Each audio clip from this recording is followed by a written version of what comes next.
Viewer discretion advised. Come get on the train. Wait a minute. Welcome into the Sports Buffoons podcast.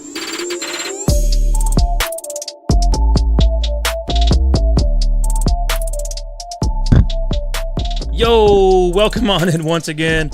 Back to the Sports Buffoon Studios here out of Lenexa, Kansas, baby. Let's go. Let's get it going. I hope that intro was good as hell. It was. You know what's even better? What's even better than if that? we had this.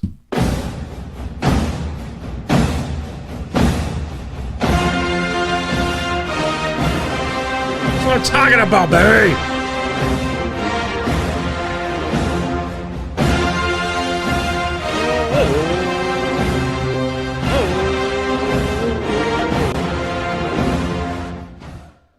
There we go. Welcome on into Super Bowl champion edition of the Sports Buffoons, of course, here out of Lenexa, here in Tanner's mom's basement, of course. Once again.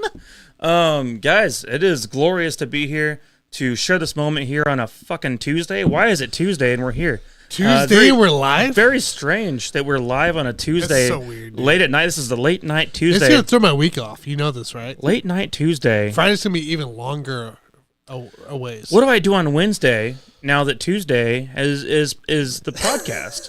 You know what I mean? I mean, we're here celebrating. Now, I'm going to say what we do on Wednesday because there's going to be a lot of people, probably about 1 million people doing a lot of things on Wednesday.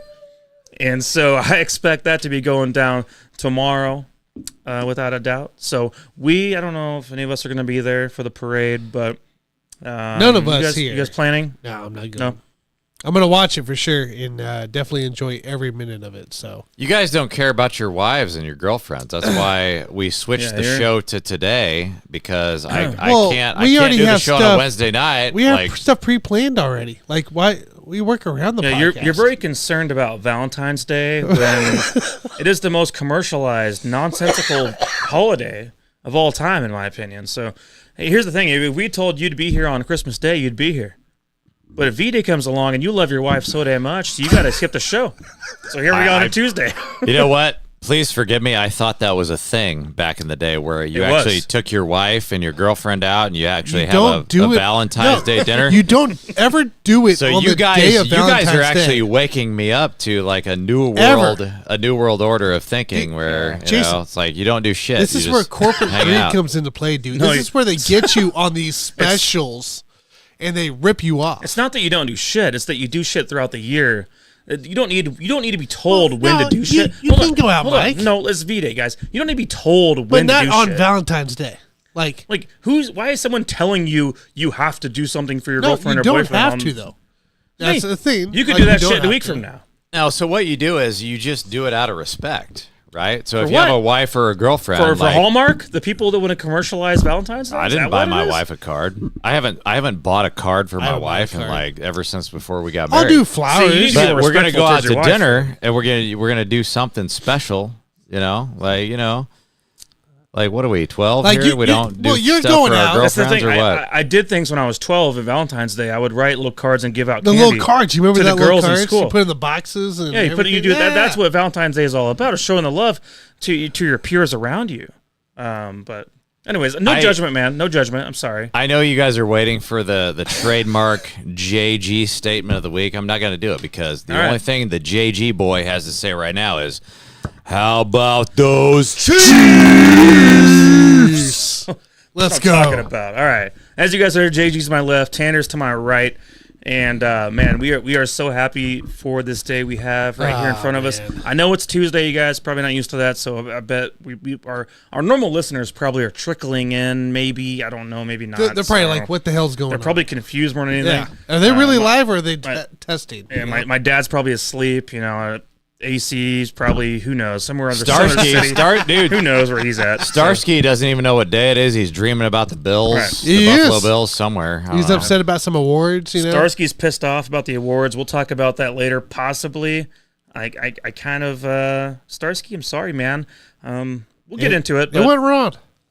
I'm fine with most of the awards, man. But we'll talk about it maybe in a little bit. But first, guys, let's dive into the game for a minute. We're going to talk Royals here halfway through, just so you guys listening understand. This is a Kansas fucking City show tonight, so we're going to be basing it all around that, and then we might have a little dabble in the NBA at the very end.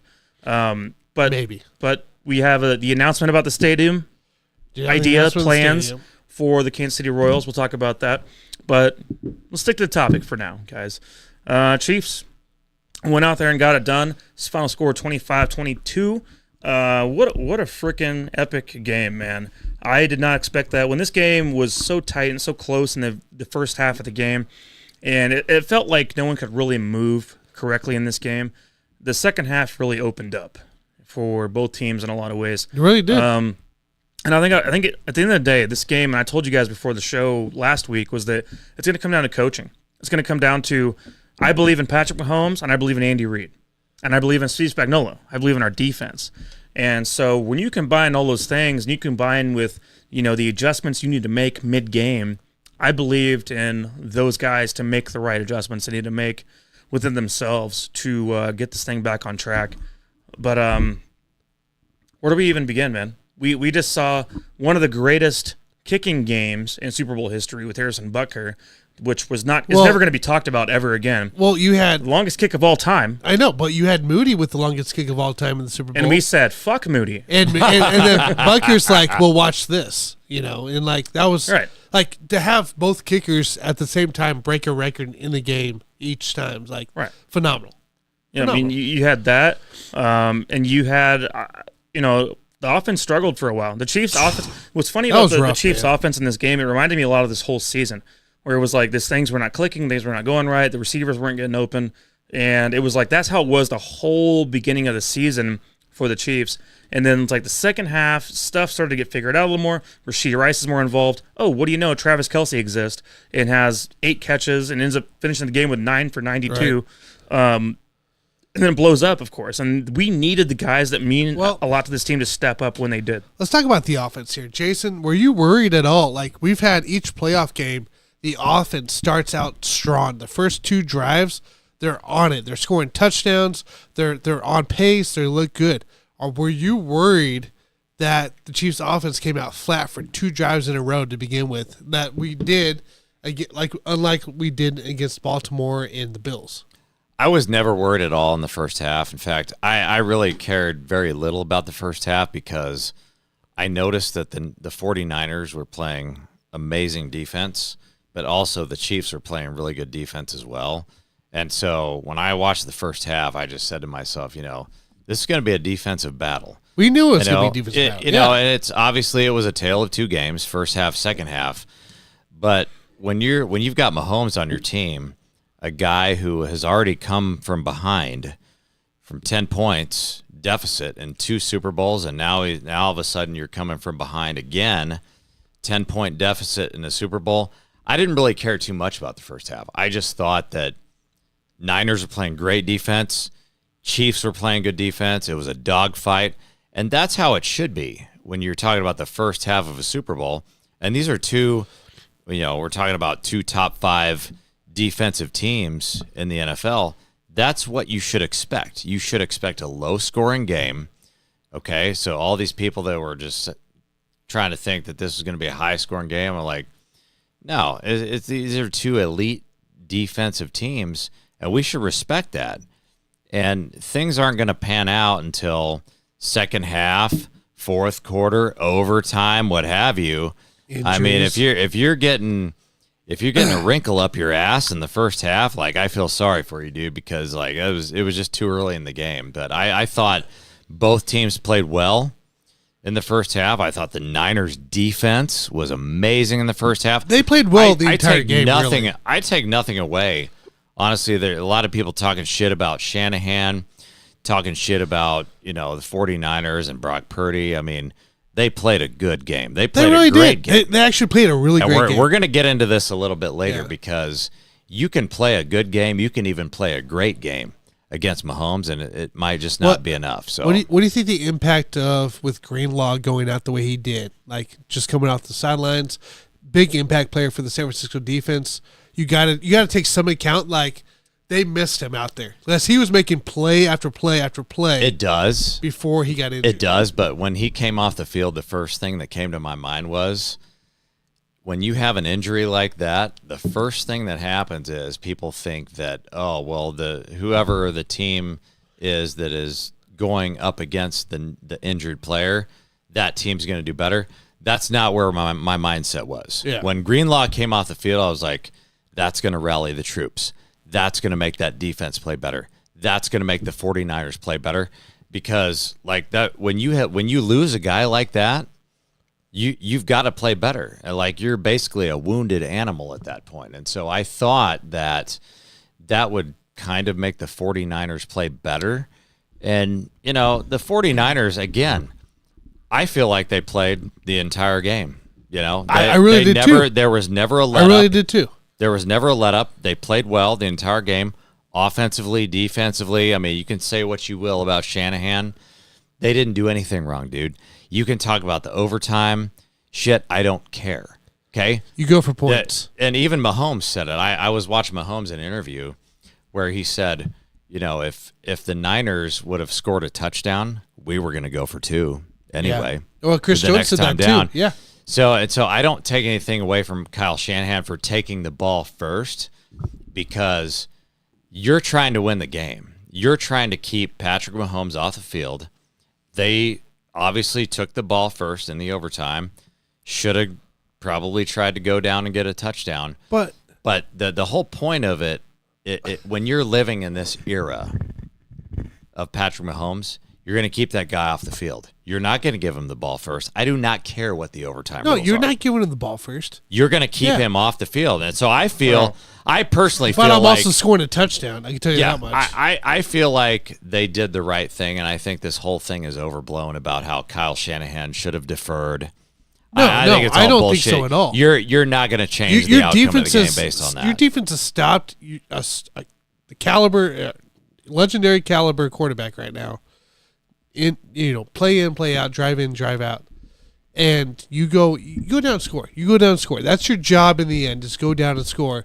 Let your defense handle what they've been doing all game long, and then it just so happens. So you guys both agree with taking the ball first in overtime of the current rules. So that doesn't make any sense at all. Why would you not want to know what you need to get to at least prolong the game? But why put the pressure on Purdy to go out there and have to get what you need to get? Why not just set the tone and call it good? You didn't set the tone. You got a field goal. You got points against Patrick Mahomes. Points. But here's the difference in this whole aspect for me is, if I'm Shanahan, I'm going for it.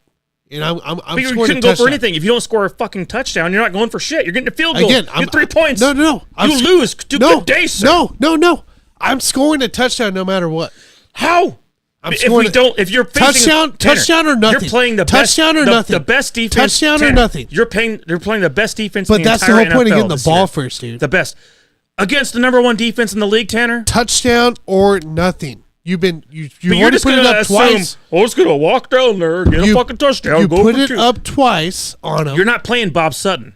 You're playing Steve Spagnuolo. You're playing our fucking defense. You put it up twice on him. I'm gonna go down there, and if I can't score a touchdown, well, then my defense is gonna have to hold him. That's what he tried to do, and it didn't work. No, he kicked the field goal. He could have gone for that 4th down play, and I would have gone for a 4th down. Tanner, you know what I mean.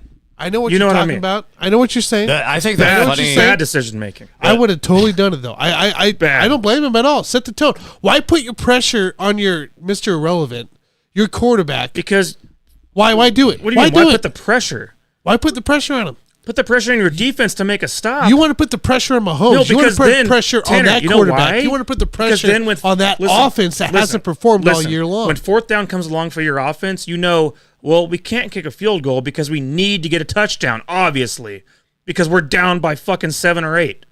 And so the 49ers couldn't do that because you know why? They kicked the field goals assuming, that might be good, all we need. Who knows? But if you defer, take the ball second in that case, you can then at that point say, I know I need a touchdown. I don't agree. When 4th down comes along, you know what you need. No. At that point, you need to go for it. That's not the point. So you're saying fuck field goals altogether. Yes. That's If I'm in stupid. overtime, That's I'm going for a stupid. touchdown. Tanner, it makes no sense. What are you talking Doesn't make about? any fucking sense. Why would you, who do you want to have more pressure on him? Brock Purdy or Patrick Mahomes? I think it's. Do you want your quarterback Tanner, to have it's some stupid. pressure, It's or you want stupid. the opposing quarterback to have pressure? I think it's hilarious No. how Tanner and God. I have agreed. I want to put pressure on the other side. I've told you your fucking ass. I want to put pressure on the other side. I'm glad you coach baseball, not football. And I I'll wanna say it put again pressure right on the now other for this exact instant. I would have done exactly what Shanahan did. And you've been fired from Aside- my team. Fired. That's fine. Fire me.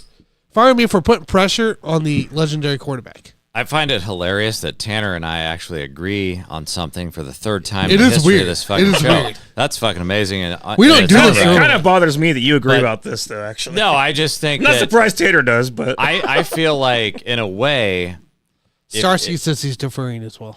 So yes, Starsky with common sense. Thank you, man. Someone I has to feel have one. like in a way, as a Chiefs fan, you're disrespecting Mahomes. If you're gonna give, yeah, why would know, you give Mahomes the first take? Why you wanted Okay, the whole so point? then when you win the coin toss in the beginning of the game, why don't you just say, "Oh, we want the ball first, so we get the lead, and we'll just have the lead for the rest of the game"? you just need to look at the No, it's macro not how it situation works, of the Mike. NFL. Okay, the Oh, NFL. I know how it works, Tanner. You don't need to tell me how it works. I know how it fucking That's not works. how it works. Think about the total situation here. The NFL right now is you have Mahomes and you have everybody else. What's the best way that you can stop Mahomes? You can keep him off the field, not let him build a rhythm. You understand? He gets a chance too, right? The NFL is all about You rhythm. can keep him off the field until I'm he's gonna given a st- shot to get back on the field. I don't care. We I'm going to get start. that. I'm going to start. But where's the with pressure keeping him at off for the guy? field? I'm going to keep him off the field as long as possible. But why? Particularly to But start. that don't matter though. In To overtime, start the overtime. Overtime, it don't matter. Because if the play clock, if the time clock dies and they have the possession still, it just rolls over to second overtime. I don't know how we got on this topic, but it's awful. It's awful. Tanner brought I it think up. for me the whole I didn't point bring it up. is- He brought it up. I think the thing that is overblown is we all damn. like too many people want to fire Kyle Shanahan because wouldn't his team didn't know the fucking overtime rules. Fire Kyle Shanahan. I'm not My firing my anybody. whole point is like he is an elite coach in the NFL.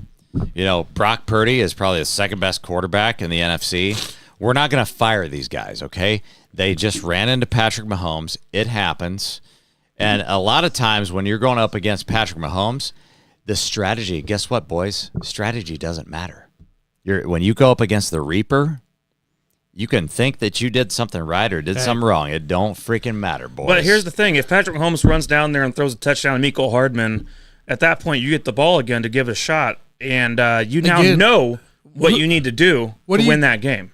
What do you trust more, putting pressure on Mahomes or putting pressure on Purdy? I don't want pressure. Why are you on worried Purdy. about pressure, Tanner? I don't want pressure on Purdy. Brock Purdy has been solid all year He's long. been great. He's but not a I guy don't that want him, worries about I don't pressure. want him. I don't want him to be marching Brock down the Purdy field. is one of the because greatest of this. young quarterbacks in the league right now. He's the who can least I handle want pressure. to put pressure on right now. I would put pressure on Mahomes. You have to go down. You have to score that touchdown, or else you lose that fucking game. You're worried about the wrong things, man. The No, wrong I'm not. things. Absolutely. You're backwards on your stuff. Okay. Are you? If Wait it's, a if second. it's SpongeBob SquarePants backwards, ass day, then backwards, okay. dude. It's, He's backwards. oh Wait, my the God. sad, the sad reality. He'd rather Purdy have the pressure to go down the way. Yeah, that's what I mean. The pressure thing you keep talking about If is you're stupid. San It makes Francisco, no sense. Who cares? If you're San Francisco, you're deferring. That's what you're saying. And I want No. my quarterback to go down. If I win and the have to coin score toss the in overtime, absolutely not. I mean, I'm deferring, yes. No, I ain't deferring. I'm taking the ball first. Like I said, And you're going to go down and score, and you're going to win the game off the score? I'm gonna go score. You're going to somehow And guess score what? 9 Guess points what? on a if I don't score, it's turning over late in their territory. I find it And my defense hilarious. is going to That itself is pressure, Tanner. Do you understand? I find it hilarious stupid that we're this going to is? spend No. 30 minutes No. talking about the new Yeah, I'm overtime over it. rules, I'm over which it. makes Stupid- no it's sense stupid as hell. whatsoever. But more importantly, boys, God damn it. what do you think about Brock Purdy right now? Is he the second best quarterback in the NFC? Why are the NFC quarterbacks He's so the shitty second this best year, quarterback like, in the compared to the AFC NFC? quarterbacks? Because All right, well, let's keep this one short. all of a sudden, I'm throwing this out there. When you got Harbaugh coming into the LA It don't Chargers, matter, dude. now all of a sudden you got more elite quarterbacks in the AFC, which you've always had versus the NFC. But So you're saying is he the second best in the NFC compared to obviously the Jalen Hurts, Dax, my of the point world? would be is that Purdy is an elite quarterback. Well, who's number one? because Who's number one? in the NFC? Brock Purdy, No, best Jalen quarterback. Hurts. Maybe 1A and Jalen 1B. Hurts, dude. Is that 1A and 1B, Mike? It's one. They and don't have two, any other dude. good quarterbacks in that conference. I would say one is more prone to mistakes than the other, and that would be Hurts is more prone to mistakes. Are you sure about that? Yes. So he takes Purdy. Go check Purdy out for his Ravens game. Go check Purdy out for his Browns game. Go check Purdy out for his losses. Yes, you're talking about their primary big losses of the year, while the rest of the year he was extremely efficient. Meanwhile, And you know what I'm talking Jalen about. Hurts gives him an opportunity to win because he can use his legs and also his arm. You think Purdy, by just not turning the ball over, doesn't give them the opportunity to win? I mean, Not every game. No, what do you not think at all. they won? What did they win? 14 games this year. Yeah, congrats. You pointed out their 3 losses. You beat 14 NFC teams. Congratulations. That again, Tanner, I've they didn't said it play all before. 14 NFC teams. It There is was a- also some AFC teams All right, involved. all right. Moving right along, 13 boys. NFC games. My bad. This Moving fucker, right this along. fucker is going to get beat. He's starting to piss me off, actually. He doesn't normally do that on the show. In case you guys haven't been watching, that guy never pisses me off. It's usually the other way around. That's why it's viewer discretion is advised. Anyways, we're moving right along. I liked your question. I answered it. I think Purdy right now would probably be the most efficient quarterback in the NFC. I say Jalen Hurts. We see guys like Dak right now cannot do it once he gets to the playoffs. That's been his whole career. Nothing's changed. Hurts has proven to be slightly a fraud. I mean, especially given he's got a lot of talent around him. No, but look at the stats he had. He had an actually pretty good year despite he's not the same year he had last year. He had a little bit of regression, but he was Yeah, actually well, pretty phenomenal. I'd love to see that tush push without Jason Kelsey and see how that works out for him going forward. So It was just It'll outside be- the tooth push too. Like there was, I'm he did really well. I'm letting you know the tush push is pretty epic, primarily because Jason Kelsey being the man in the yes. middle to push everyone around. Correct. So Great. just throwing that out there. Once Kelsey's But out of that team, there's more of the tush push. You have to get in the situations for the tush push. So right. All right, we'll see how That's what I'm saying. that career That's what I'm unfolds, I saying. suppose, is going forward. So, anyways, guys, I wasn't done talking about the fucking Super Bowl, man, as far as like the Chiefs side of things. well, I Jason couldn't care was. less about the 49ers. I couldn't care less about their whining and bitching and moaning like they did all week long, and then even after the game doing the same. The holding, they hold a lot, and stuff like that. I couldn't- Well, they held a I was over lot it. too. Tanner, It was all over the place. I don't care. I'm here to celebrate our team for winning the Super Bowl today. We That's won. what we're here We for. won. Let's stay positive. Let's stick to the We focus won. of what the fuck happened. I want to talk about the job Steve Spagnuolo did in this game, Correct. primarily and first and foremost, because he did it all year long. This Chiefs team, the stat I saw today, as a matter of fact, was my favorite one I've seen. So in the Super Bowl era, the Chiefs are the only team to have finished with 20 wins. Where are you going? All right. Well, the only team to finish with 20 wins while keeping every opponent under 25 points or less defensively. So I don't know if you guys heard that. So that means the 2000 Ravens didn't do that shit. The 85 Bears didn't do that shit. None of these great defenses we've talked about over the course of time Never did that. has ever had all those teams had slipped up at least one time. The Chiefs defense was so consistent on a week-to-week basis. They're the only teams that have 20 wins in one season to hold an opponent under 25 points or less, which is amazing to think about. I mean, especially considering, just the way the offense this year was frustrating at times, but the defense always picked them up and won games for them when we needed them to. Stuff like that. So I want to give a lot of kudos to Steve Spagnuolo, who should have won Assistant Coach of the Year. In fact, he wasn't even on the ballot to be Assistant Coach of the Year. So I think it's amazing that we have this guy, and I love Spags. And guys, what's great about Spags to me is that we had Bob Sutton on this freaking team from 2013 to 2018. And I think about it now, and I'm like, man, Alex Smith probably would have benefited from like a D coordinator who knew what the hell he was doing back then in 2013. We played the Colts, whenever you showed up in that playoff game and we were up 35-10. Why are you bringing up old stuff? Well, because it's my example of Bob Sutton and what a shitty defensive coordinator he was. And imagine if we had Steve Spagnuolo back then with a defense right there that still had Houston, Tom Bahali, Derek Johnson, Eric Berry. All those guys were still playing at a pretty high level at that time. Now imagine that with Steve Spagnuolo.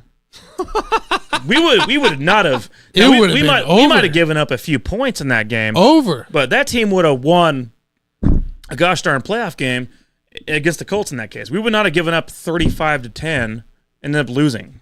You know what I mean? Yeah. So I love Spags. I mean, he is my favorite coordinator the Chiefs have ever had. And I know we've had Gunther Cunningham, who was fun in the 90s and all that kind of stuff. And but at the same time, when you look at the way he designs things with the defense, that fits what we do well. The corner blitzes, McDuffie making that play and that nickel coming off there at the end of the game to get in the face of Brock Purdy to cross an incomplete pass, stuff like that. It was the timing of his play calls is phenomenal. Yes. And so I want to give him all the credit in the world. And those T-shirts that Justin Reed had created, they were, what did they say on them? In Spags We Trust? In Spags We Trust. That shit was epic. I wish they didn't cost $65, but I thought those were pretty awesome. So between that and, man, just the play of Trent McDuffie, the play of Leo Chenal, Mike Pinnell, dude. Mike Pinnell. Mike Pinnell was amazing. Guy had 6 tackles. And the guy it didn't play a lot this year, but this was the game he started. So the first snap of the game, I saw Mike Pinnell out there. I go, oh, we're bringing Mike Pinnell today. This is it. I go, he's starting today, dude. This is gonna be one of those games where we know you got to. You saw one of the key running stops of where he just holds his spot. He's getting bomb rushed, and he holds his spot to be able to force C-Mac into the tackle right at the scrimmage. Biggest stop, one of the biggest stops of the game there. Mike Pinnell, phenomenal time. You saw Neil Farrell out there. Neil Farrell had his hands up for a tip. Yep. Tip to pass. Our first-round pick, K-State guy. Felix Anadiki was got a sack, baby. Let's go. He did make a big stop in the backfield. It was good to see that. This D-line came alive. That was Felix's best play of the whole season. Not that he played much. He played 50 snaps. But having a guy come into that when we needed him to show up, he did. Especially phenomenal. Charles Omenihu not playing this game. We needed a guy like Felix to make a play at some point in this game. So that was so impactful. I thought overall, just this team was incredible. I love the fact that they all pick each other up. There's never like one guy where it's like, man, like one guy stands out as like the weak link. Like the old TV show, like the weakest link. You are the biggest link. Goodbye. Dana was right there. We used to have that on our team. Normally it was in the corners. Normally it was like a Philip Gaines, Gaines, or Jamel Fleming. I freaking could not stand that. You're bringing us some amazing names on that. That idiot Jamel Fleming. I could not stand him at all. Marcus Cooper had his days that were pretty rough, of course. Stuff like that. And, of course, your favorite guy, Alfonso Hodge, back in the day. He never even played a damn down. but dude, I got his rookie card out of a pack of cards one day. I thought I was going to get rich, man. I was like, that guy's going to be a great wide receiver. Between that guy and Crapfonzo Thorpe, I feel like those two. Yeah, those are great guys. They never made their. Crapfonzo Thorpe, of course, was like he was a wide receiver, but never made the team.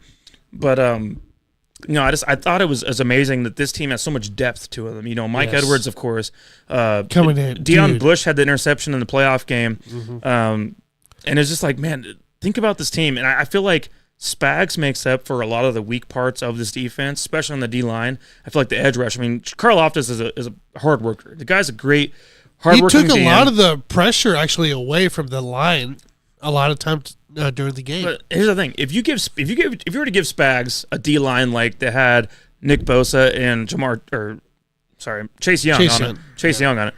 Tariq Armstead. I mean, good Lord. Jeez. You wouldn't need to blitz at all. You probably just play your defense and not worry about blitzing. That's what makes Spags so great, is that his blitzing is actually something that he's wonderful and great at. That most coordinators, when they do it, they get butt fucked. Like what happened to the 49ers. Whenever they were blitzing Mahomes in this game, towards the end of the game, you saw those towards the end. Yeah, that's what I'm talking about. Yes. Towards the end, you're rushing 6 and 7. I saw that toward the end of this game. And you're facing Mahomes. You got the shallow cross to Rashee Rice. You got the crossing route to Travis Kelce, stuff like that. You're going to get screwed. You're going to get screwed when you do stuff like that. But the timing is so important. And whenever Spags does this kind of stuff with this roster is just ideal. And we have the secondary to make it happen. And I'm sorry to sit here and circle jerk with you guys, but man, that's what we're here for. McDuffie, dude. 3 Super Bowls, 3 fucking Super Bowls for Patrick Mahomes, and the greatest 5-year span in NFL history happened here in Kansas City. And so I'll never get over it, and it's going to continue, man. We're not done. I hope that people out there listening who are not Chiefs fans understand we're not done, and I feel kind of bad for you guys, but at the same time, we sat around for a long time for 30 years or so and didn't win a damn playoff game. So I will take everything I can right now. All right, we do got some comments here. Let's get some comments out of the way here. So Starsky says it's a celebration, bitches. Congratulations. Thanks, Starsky. Thanks, Starsky. Dave says, I am so happy my dreams did not come true. I did tell them his dream earlier today, right? The overtime. I think you did. I told one of you guys. The 2 overtime. My dad had a dream about going to second overtime. We lost 20-17. But there was a point in the game where it was getting close to second overtime, and my phone was pushed away because I didn't want to read any text or anything from anybody. But I was like, oh my God, we're getting close to this happening. So I scrolled back through, like, what did my dad say about that in his dream? I said, it almost happened. I was getting really worried, actually. But when Mahomes threw the thing to Hardman, so at that point I was like, all right. That makes sense. We're good. The dream is not coming true. That's funny. We are champions. Starsky also says only one starting running back in NFL history has won the Super Bowl in both of his first 2 seasons. Do you know who it is? I guess we do now. That's right. Mr. Pacheco. Pacheco. Well, Pacheco, it was funny about that. He had kind of a rough game in this one, without a doubt. It was a rough go. It was a rough go. So, but, I love Pacheco. He did his job throughout the whole postseason. We wouldn't be here without him. Oh, by far not. You know what I mean? By far not. So, I mean, for him to have a rough game, we made up for it in ways. That's the whole thing. That's the whole story of this. But he kept fighting in the end. The whole story of this Chiefs season was about picking each other up whenever we didn't, succeed at all facets of the team. Facets of the offense, the offense, defense, special teams. Whenever one of us screwed up in some way, it was about picking each other up in some way to make it work. And the Super Bowl was not Pacheco's day. No. It was not his best day, but we found a way to make it work. Obviously Mahomes played great. The defense played great. We had turnovers when we needed them. And so I felt like it kind of made up for Pacheco not having his best. I thought the play calling was pretty crappy run game-wise, though. It was. As far as we were designing run plays that were up the middle that were not working at all, and I thought the outside game was going to be a little more effective. We only had a couple of those. So, yeah. You have any final thoughts about the game? If you're done. I know I ranted, but here, you know what, man? If there's ever a day for me to fucking rant, today's the day. No, the only thing I would say about Spags is we know he did an amazing job throughout the course of this season, but I think the narrative this entire year was the fact that the Chiefs had shitty wide receivers, and we're not going to win the Super Bowl because of how shitty the wide receivers are. Let's flash back to last year. What was the narrative? We had a young defense, and it was the defense wasn't good last year, and we thought that Spags, who traditionally does not like to work with young players, that was going to be the weakness of last year's team. And so I feel it's kind of ironic that now we're trying to crown Spagnuolo as this great defensive genius, which he is, but I feel like we should give him more credit for last year than we give him this year because he had to deal with all those young players. He did. He did an amazing job last year, did an amazing job this year. I mean, he's an amazing defensive coordinator, but I just feel like it's kind of ironic thinking back to last year when, if you guys remember this, they said, well, this is the year. This is the year. If you're going to take the Chiefs down, last year is the year to do it because the defense, difference is last we year. got too many young guys on the defense, and now fast forward to this year, now this is the year you're going to beat the Chiefs because their wide receivers suck. It's always something, right? It's always something. So what's it going to be next year? And Mahomes alluded to this in one of his post-game interviews where he said, well, I guess they're going to have to change another rule next year, aren't they? So what are we doing here? Does the offense suck? Does the defense suck? Are we doing change some more fucking rules around here? What are we going to do? Change special teams. Doesn't matter. What are we going to do? It doesn't matter because you have the Reaper on one side and you have the rest of the NFL on the other side. Doesn't fucking matter what you do. Your headphones should work now, so. Thank you, sir. I appreciate that. You want to talk some NBA? I'm glad we have a producer that has us all set up for success here. We did a test before the show. Yes, and it was wonderful. It worked out And why great. didn't somebody say they could hear this? I heard fine. What about him? He didn't. I took it off, man. He never put them on. I took the shit off because it sucks. Is it working? Is it working now? I feel like we actually fired. We fired one of our producers a couple of weeks ago, and we probably should have just given him the money. Probably like Chris Jones. We only do tests before we should probably just Guy working give behind the scenes. Should we just Yeah. give Chris Jones the money next year because we probably need him? That's kind of what's going on this show right now. Give him the freaking money, dude. All right, well, yeah, all right, guys. I got a little game I want to play.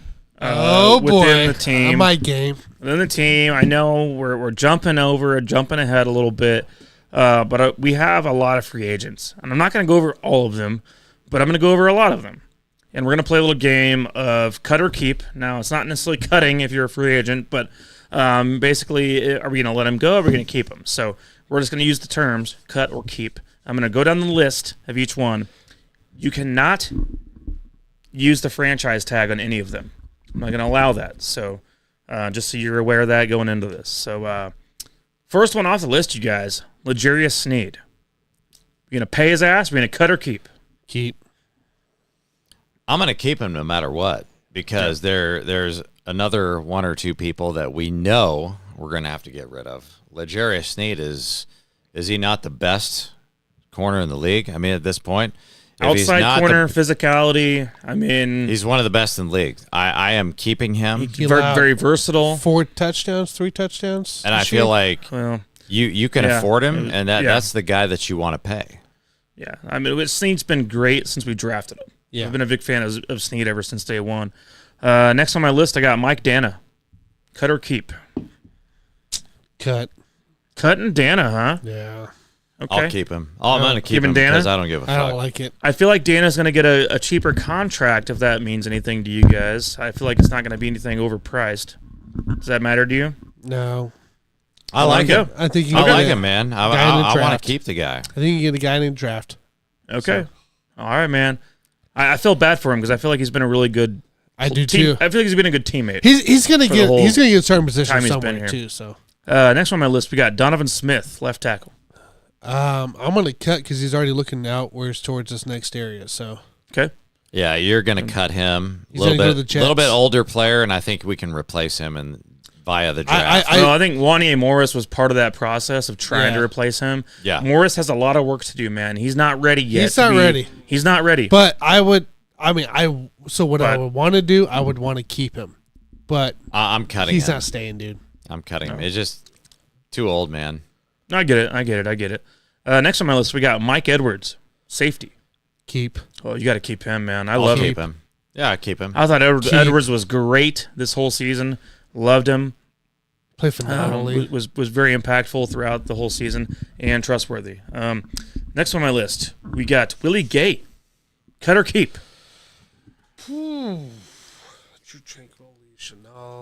going to cut him.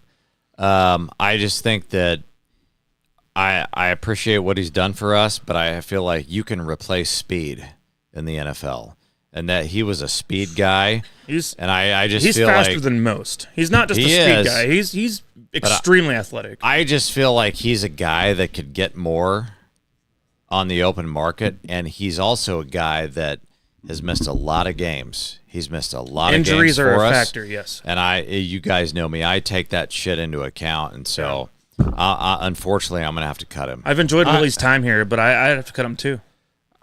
I'm really bummed we're not doing this after some draft prep. Considering Well, this is early, man. This is considering early we were on. playing, Hey, we you understand don't- that new league years in 1 month, I right? don't even know who the hell's drafting right now. So What are you, Mike Greenberg, Dan Orlovsky? I'm Like, gonna- you don't have to prep for that shit, dude. Just give me an yeah, answer. I'm gonna cut him as well. What's your feeling right after the Super I'm Bowl, gonna man? cut him That's what as we're well. doing. We're really harsh over here. Second Super Bowl's won. Get the fuck off our team. That's what we're talking. See you later. I'm just, all See you later. right. Next on my list, because we got 4 more here to go. Next on my list, we got Drew Tranquill. That should be universal, you guys. If you disagree with me, Keep. then you guys get out of here. Keep. I'm gonna cut him. He sucks. He's a You're horrible. full of shit. horrible. You're fucking full of player. shit. I'm not going to let you say that. I hate his guts, and you know I don't like white players. So That's true.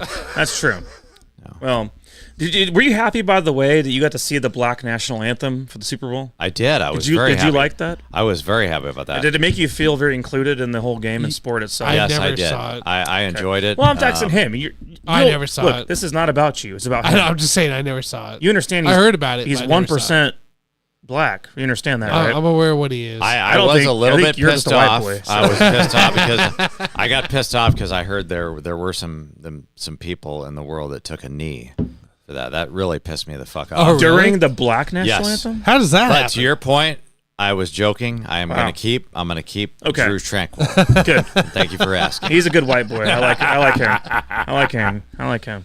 All right, I got a couple more guys, of course. Chris Jones, cut or keep. You know you're going to be paying top dollar if you keep him around, but what you Damn doing, it. man? You cannot use a franchise I'm tag. keeping him. But we can trade I'm him. still though, sticking right? with it. No, It's cut no. or keep, man. That's it. You Cut got or keep, Shit. dude. Cut or- I'm keeping him. cut or keep. I'm keeping him. Chris Jones, you're going to Best DT, so you're going to best keep defensive Snead, lineman. you're in going to the- keep Chris Jones. keeping No, I'm Snead gonna and cut. Jones. I'm cutting Chris Jones. My defense is expensive. We've got a bunch of guys that we need to pay, and we really should pay them. And we're not going to be able to pay these guys if we keep Chris Jones. I think I agree with that. Salary cap And He's the first guy on the list. he's about to be 31 years old. Salary cap. And- 31 years old. And he's already got his 3 rings, looking for a big payday. I want him to get his payday, to be quite honest with you. Well, dude, if you're I 31, want him to get paid. Who's going to pay you a 5-year deal worth 100 and something million? Tyreek Hill Somebody got will. paid. He's only got Somebody 1 will. ring. Somebody will. So if you're going to pay Tyreek Hill after 1 ring, I think Chris Jones deserves his money. Go to at the this I Jets. think he goes to the Bears. That's where I think he The goes. Bears? That's my prediction for Chris Jones. Bears. The Bears. That's what I'm going with on that one. All right, what do we got on my list now coming up, guys? Some a little more down the list here, but good quality players that we should all talk about and make a decision on. Drake McKinnon, 32 years old. Cut or keep? Cut. Cut. He's I mean, already I back. don't- We'll I don't find really somebody care. else. I mean, the guy's so old. You could say cut or keep. I don't think it really matters. No, I agree. I mean, he was always the third down back. At this point, you can find what he has done in the draft if you do enough work. you really You're can't. probably going to cut him just based on his age and the mileage Yeah, that's all it going comes on there. down to. I mean, at some point, you got to get moving on. Great. Guys, we can't let this guy go, in my opinion. Tommy Townsend, punter. There's no way Sucks. you let him go. Gotta let him. You gotta keep him, man. You gotta keep keep him. Tommy Townsend. You do that whole Madden move where you sign him to like a 10-year deal, but it's like cheap money too. But you want to get it over with. You just Yeah, want to yeah. like so you have to worry about it again. Yeah. He's like, Hey, can you just be our punter for like the next 10 years? here's your and- 7-year deal. You know, here we'll pay you this each year. We'll give you a bonus and some player incentives and call it good. Oh no, wait, he did actually do a really good job. No, I He think did I'm a gonna keep fabulous him. side. Yeah. I changed my mind on that. Why would you want to I mess like- with I it? keep him? I like Yeah. Tommy Townsend. Next on my list. All right, I got 2 more because we already know Nick Allegretti should stick around, guys. We can Correct. get him for the cheap, Hell and he yeah. played a great postseason. We all agree on that one, so we're gonna skip over that one. But I got 2 more. Tershawn Wharton, Cut. cut. I agree with cut. Cut You go him. and cut. Cut him out. I'm gonna go cut as well. I Injuries. like Wharton. I like what he provided at times to this defense. But that- I think it's ran its course though. Yes. I think the time with the Chiefs has ran its course. The Been around here injury forever, he dude. had last year, Well, so was going Derek into this Nottie. year, it really affected stuff. So he's just not the same guy. Yeah. No, I agree. It's just one of those things. We gotta at some point make a move with that. One more. Mecole Hardman. What? No MVS? He's not a free agent. This is only free. This is only free free agent. This is only agents, free dude. agency, guys, listening. So it's only free agents. Well, This is Mecole Hardman now as a free agent. I'm gonna go to bat for him because he has very limited value on the open market. Very limited value, and so I am going to keep him. I'm not going to cut him because I feel like he only has value on the Chiefs.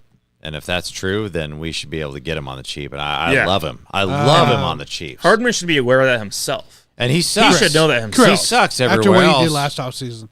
I mean, it's the 4th time we've ever agreed. I'm going to keep him.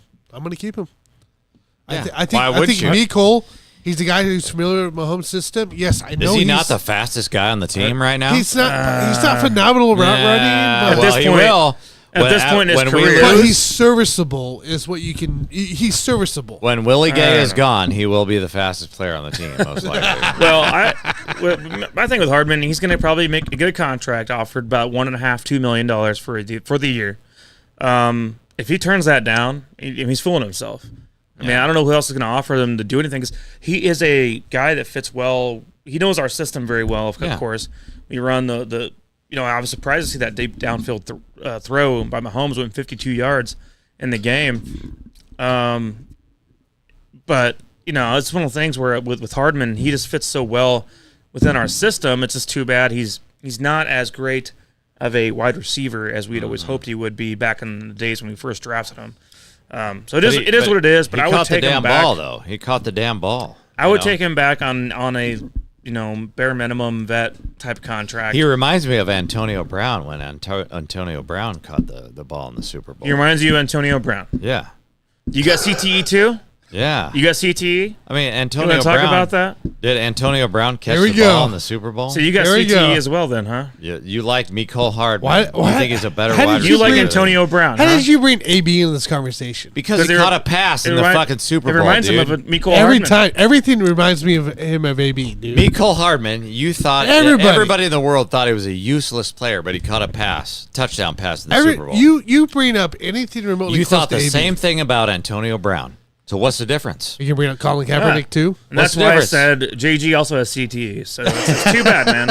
It's too bad. Well, I'm not going to tell people why you're not a big Are you fan. do this? Is No, that what I'm you're not gonna do? doing it. Yeah, I know why you don't like Colin Kaepernick. We're not going to talk about that right now. We got 2 more cut or keep then. So this okay. is easy. MVS and Kadarius Toney. See ya. Get out of here. Get out of here. Hey, thanks. Gosh, I can't even do it, man. Thanks for the titles. I'm trying really hard, man. Thanks for the I'm titles, trying dude. really hard to See you think later. about a way. They're Can I both think about Bye. a way here. that we can Yeah. keep MVS in here? I mean, he caught a damn touchdown pass. in He the caught Super Bowl, 3 man. playoff care, balls. man. 3 My playoff balls. goodness. And I think he care. could potentially have a bounce back year next year. But I think with it, what do we always say, boys? In Veach and Brett Veach, we trust. He can draft a better player than that. So I am going to cut him. Did I'm you gonna cut his hear ass. about Brett Veach? Did you hear about the rumors about people wanted to fire him and stuff this year?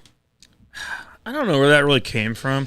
I My didn't thing even with know Brett- it was even going My thing on. with Brett Veach is that I had more of an issue with the way things were handled originally when he came in and the way he was treated. Well, yeah. But himself as a GM, it's not like we're dealing with a guy who is a complete idiot. Like we had Jack Stedman here with this franchise at some point, before our lifetime, and I heard about he was that. a guy that Lamar Hunt refused. Stedman. He was a stick around for 15, 16 years with the organization, even though he had no freaking clue what he was doing, and drafted a bunch of turds along the way. And that's why the Chiefs in the 70s and 80s were dog shit. And then finally, Carl Peterson came around. Marty Schottenheimer came around the same exact time. And Carl Peterson revived the Chiefs. Carl Peterson, as much as we want to try to hate on the guy, Carl Peterson revived the Chiefs and made the Chiefs what they are now. And they made them kind of the atmosphere we have created as a Chiefs kingdom. Correct. And I just want to put that out there because I think a lot of people out there want to overlook Carl Peterson for his time here because he was such a businessman. But his tenure here was what created Chiefs Kingdom to begin with in the early 90s. 89, Derek Thomas was drafted. Neil Smith then came along. And actually, Neil Smith was here in 88. But that's the time period where Chiefs Kingdom, Arrowhead Stadium, became this insane asylum fan base that was just kind of crazy and lethal. Our defense was amazing at the time. We had some rough quarterbacks along the way, but Joe Montana came along, and all of a sudden we won a couple of playoff games, stuff like that. All I want to say about that is that Brett Veach should have never been looked at as a guy who You should have been can't. fired at any point. You can. At any point in his tenure. What are we doing? Makes no sense. He was a part of bringing Mahomes here. I'm not saying he was the reason, but he was a part of it. You could never... He's also a part of the offensive It's- line rebuild. He's also part of the defensive rebuild. Like, Yeah, so if you were to fire Brett Veach, who's going to replace if we're him? gonna fire him over, I think it was over the wide receiver stuff, is what I heard. And I'm like, if we're gonna fire him over one position, We're not that soft. there's no way. I would hope there's not. no way. I would hope we're not that soft. I think it's ironic when we talk about Brett Veach, the fact that the one knock on his career that we always look at is the fact that he drafted Mecole Hardman over all these fucking guys. And that motherfucker right there just Well, he drafted caught- Sky Moore over George The- Pickens. Mecole Hardman just caught the Well, winning look. touchdown pass in the Super Bowl. That's the irony here. It is. because we But- talked, and I'm included. I'm not excluded from this I shit, think DK right? Metcalf could have done I've that talked as well. so much shit on this, Yeah, I don't on want that DK, pick, I'm because saying he could have done that too. we could have had so many other guys in that draft. DK's too big to be able to move like that. Could have had so many other guys. Meanwhile, Mecole Hardman just caught the winning touchdown pass in the damn Super Bowl. So we all might want to keep our mouth shut after that. We're talking shit on Brett Veach. I'm good with not hating. Veach. I'm I'm not good with Veach. You should be good with Veach. I had no issues. I think we're all responsible. Every so often, I think we've all talked shit on him at some point or another. I mean, I know Mike has. Every draft. George Karlaftis, Sky Moore. Yeah. Okay. Listen. No, we're not going to talk about Sky Moore right now. That's a show. That's another show for another day, boys. I did bitch about another Sky show Moore. for another day. Shut the hell up. Karl Loftus thing we can talk about. We've already gone over this 1,000 times, man. 1,000 fucking times. So, all right, let's move along, guys. Let's move along. Sticking to Kansas City stories here.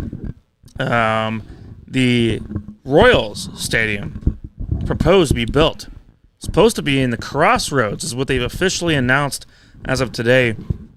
It's going to be right along from 17th Street to 15th Street. Near T-Mobile, somewhere right? right south of T-Mobile Center. Yeah. Just directly south of there. So there's a couple breweries down there. It's one of my favorite parts of town, actually. When I go to Kansas City, I don't normally go to North KC other than casinos. When I go to KC, I like to go to Crossroads, man. Crossroads is my favorite part of town because it's not the dirty dungeon of Westport. But I also feel good about the breweries around there and some good restaurants around there and good hangout, walking distance spot. You can go up and down the streets and find stuff. It's fun, and I feel comfortable there. I enjoy it. So the idea is that this new proposed stadium by the ownership group of the Royals is, like I said, it's just south of T-Mobile Center, just north of Double Shift and Casual Animal Brewing, and we're not going to have a say in the matter. We don't live in Jackson County. Nope. But that's what they've decided on, man. I feel like there's a chance this whole thing gets turned down, and at that point, the ownership group says, well, we're getting the fuck out. That is my current hot take of the show. Out of the city? Oh, yeah. Leaving town altogether. Yes. All together. What be city do you surprised. think Getting they're out going of to here. move to? Just getting out of here. I think there's a chance. If this thing is turned down by the public, which is going to continue on the 3/8 cent sales tax, which they've been paying for like 20 years, I think there's a chance that if this is turned down, that the Royals are gone. Are we going to Montreal? Because I've always wanted to move to Montreal. Are they going to Well, move the there? owner doesn't give a damn. He's not really loyal to Kansas City, in Your my top opinion. two cities would be Utah, Salt Lake area, or Nashville. So Ooh, that would be your top two cities. I could work with Nashville Okay, and but Utah, actually. my Never question. mind. I can't work with my- Utah. My main point to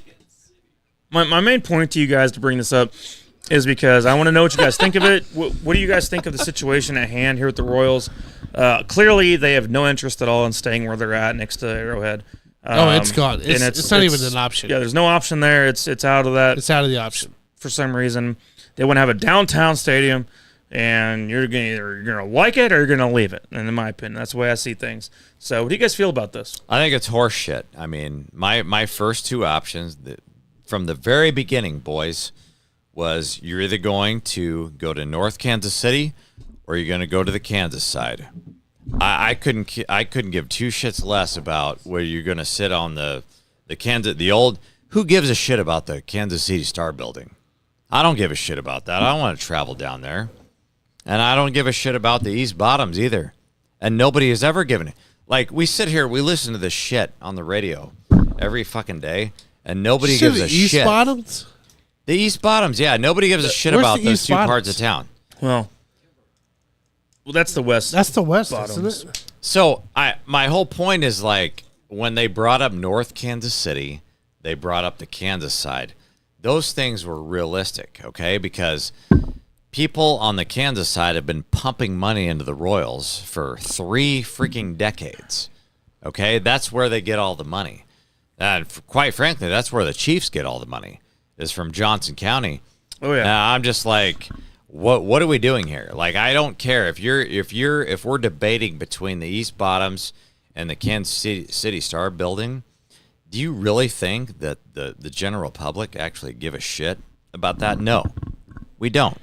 And so I don't want them to move out of town, but I'm just like, it's just getting ridiculous here. Like the whole debate thing. And are we going to go to the East Bottoms, or are we going to go to East Village, or what? East Village is what you're referring to. Like, nobody gives a shit. In fact, I can make the case that if we're not going to go to North Kansas City or the Kansas side, the general public would much rather just keep them where the hell they are right now. Happen. It's not an option, dude. It's not an option. I know it's not an option, but it's I'm not talking an about option. the They don't public. care that you want to keep them at Kaufman. Okay, so or we're just going to move them out. We're going to go to Montreal. Frankly, at this I point, we're going to be the Montreal Expos I now, think or Mr. what? Sherman, the owner, is that much of a douche that he would actually do that. I think he's ready to get the hell out of here. If we don't give him what he wants, he's going to move. He's going to move that this a couple team. weeks ago. He's going to move this goddamn team somewhere on our Monday else. night show, I was saying that to Jonathan Grishman. I was like, I could see us rejecting the tax thing, and then they say, "See you later," and we can leave on. Where are they going to go? Salt Lake, Nashville will pay. They're not going to Salt Lake City. I do want to bring up a Salt Lake. Salt Lake is actually in the top 3. I can buy Nashville, but they're not going to Salt Lake. Did you guys not hear this point that John Sherman brought up, the owner of the Royals? He said that the Kansas City is the second smallest city that has both an NFL and an MLB team in the same city. Mm-hmm. Yes. Whenever you say something like that as an owner of one or the other, it actually sounds like a threat in a lot of ways to say, hey, who do you guys think you are? I could get the hell out of here if I want to. Yep. And that is exactly what he said whenever he said that. Without saying it out loud, he was saying, you guys are the second smallest city to have both of these things, and so you should feel privileged to even have both of these things, which we've had since, 1971. But, as far as both teams here in the city, because I think the Royals were established in, I think, 1969 as well. 69. Yeah, Chiefs and Royals came along basically at the same time. Chiefs were 66, but anyways. But I think whenever he was saying that kind of thing, he was trying to say to himself, like, you guys aren't as big of a city, because he's from the East Coast. You guys aren't as big of a city as you want to be, and you lose us, then what are you going to do? Well, we have options here. I don't feel like this is just this little pitiful town that we can only survive off of one sports team. If the Royals were to leave here, I totally think it would open avenues for the NHL and the NBA. Oh, it would be, by far. I think it would open options for that. I'm not saying it would happen right away, but I don't think we would just sit here and be like, oh, we just have the Chiefs and only the Chiefs. I don't know. I'm just throwing it out there. I feel like right now this city is frustrated with the move itself. We don't want to see the Royals move. I think it's being forced on us. I think there's a lot of talking heads in the radio right now who are trying to convince us it's the best thing we could ever do for ourselves because, everyone else has a downtown stadium, so why don't we? There's also a lot of fans that have visited downtown stadiums like St. Louis, for instance, that are a fan of having a downtown stadium. Tell me your experience. So, Tanner, your brother's coach for Milwaukee. I've never gone to St. Louis. Your experience in general. How do the Royals compare currently with like Milwaukee? Oh, it's Kaufman is in the stadium. So, to me, after going to Milwaukee, it's just like is it the environment? It's just the environment? Yeah. The environment's different. So is it the surrounding? Is it the surrounding areas, or is it the stadium itself? Is different. Like you go to Milwaukee. For me, like going to Brewer Stadium, that feels like a stadium. You got multiple rows. You got 3-4 rows. Worth of seats. The backsplash looks great. Like you feel like you don't like our backsplash for the Kaufman. I love our backsplash, but I hate the surrounding seats of where we're at. I hate everything about. Like, it doesn't feel like a stadium when I walk in, now that I've been to Brewers. But I've also heard things to my middle brother. He's gone to St. Louis to watch Connor in the Brewers, too, and he goes, it's phenomenal. It's amazing to have a downtown stadium. You walk across the street from a bar, and you're there. So we're looking for experiences, then. It's what it is. It's what you're getting with the downtown. So stadium. you're gonna squeeze this new stadium here in the Crossroads, which is gonna be about a mile west from the Negro Leagues Baseball Museum, which I do like that aspect. Yes, That's probably my favorite thing of it. Yeah, Is next to the Negro Leagues Baseball Museum, which is about a mile west of there. I like that, but I also think that the idea of like we need to squeeze it into this downtown space so that you can go to bars before the game rather than tailgate makes no sense to me. I don't know, dude. I need to go to a downtown stadium to tell you more on this. I don't know. I don't have the experience for it. Like you know what I mean? Like, because everyone out there on the radio right now is like clamoring for this downtown thing, and they think it's going to be the greatest thing in the world.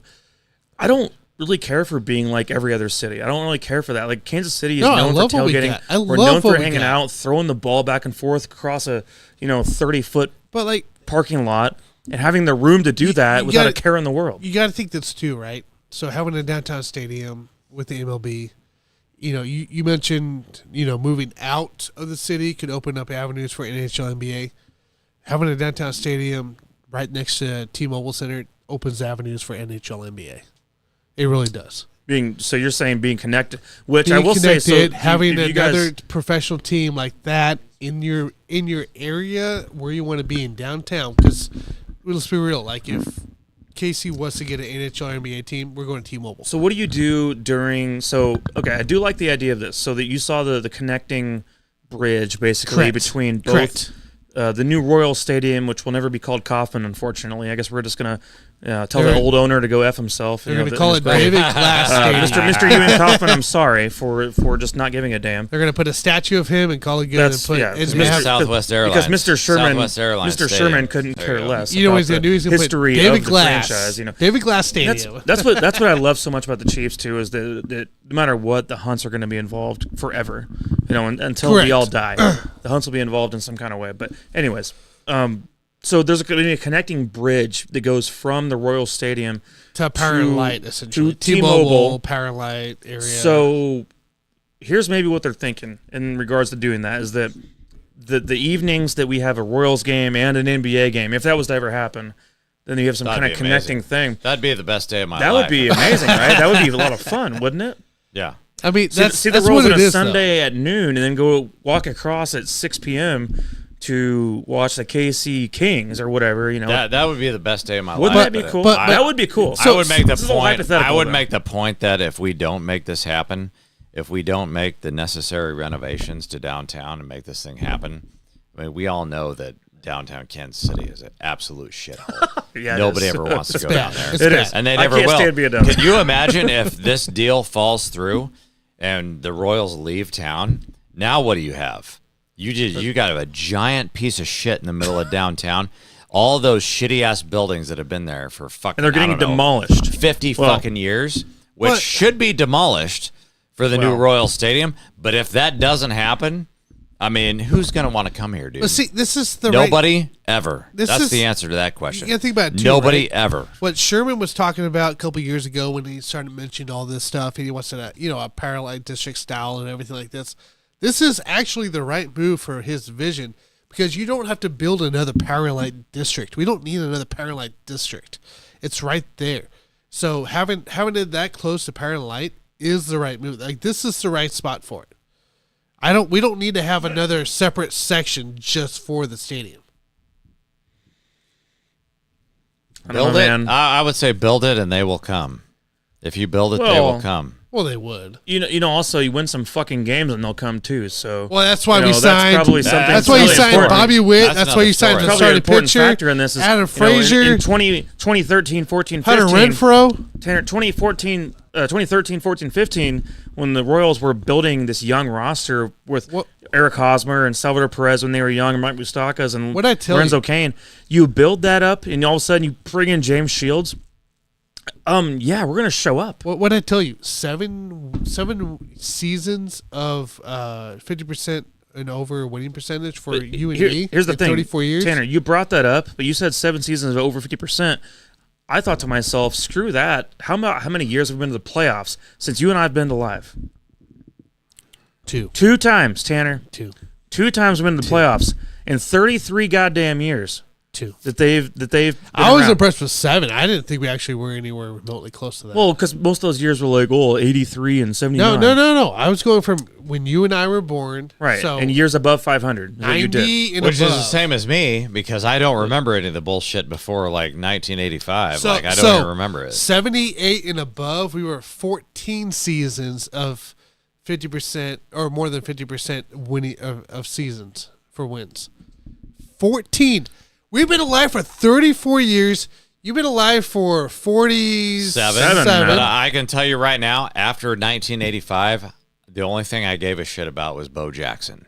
That's the only thing I fucking remember. It's So- And amazing. he didn't win anything. But now They're they're in the ownership group's mind, they're thinking to themselves, the only way for us to ever generate enough revenue to be successful in this goddamn sport, because they don't have a salary cap, is to just move it downtown and upcharge all the prices and, good luck Yes. going to a Now game and you're having fun, paying- because you're going to have fun outside the stadium, but like you're going to be paying extra premium prices to even get there. your $5 You know, it's- tickets are it's- gone. It's Your $5 tickets are gone. well, if you're not doing $5 tickets and you still suck, I'm not going anyway. Correct. You'll pay less money for that than you would for the Chiefs, though. Yeah. You're gonna pay more money Well. for the Chiefs. Because they're good. Yeah. Because they The Royals because are they've good. won 90 games over the last Hey, 5 man, years. The Royals are good. They have starting pitchers all of a sudden. Did you not hear about that? I heard about it. They Yeah, got we'll a see how that couple works out. guys. Man. They got a relief guy. I think the Royals could be better this year. I mean, it's going to be hard to They be are worse than gonna- 106 losses. they're going to be better. It's going to be better. 106 losses. Come on, boys. Let's go to a game. Fuck it. Well- Support the home team, man. Well, we are going to a game in May, so We are going to a game. 3 games. But we're not going to the new Royal Stadium for another 5 years, 6 years if it's Oh, approved. that's like 7-8 years down the road. Oh, maybe by then they'll be good again. You never know. they You probably never will know. be. Get a farm system going again and start winning games, and who knows? By then, maybe we can start getting some money revenue generated over I'm here. gonna drive to Montreal, by the way. If they move up there, I'll drive to the games. I don't care. You don't want to. You I'm weren't a loyal fan. You weren't an Expos fan back in the day. I Vladimir kind of Guerrero? I was never a fan, but I kind of had a heart on him. I had a heart on. you have a for heart him on every Vlad? once in a while.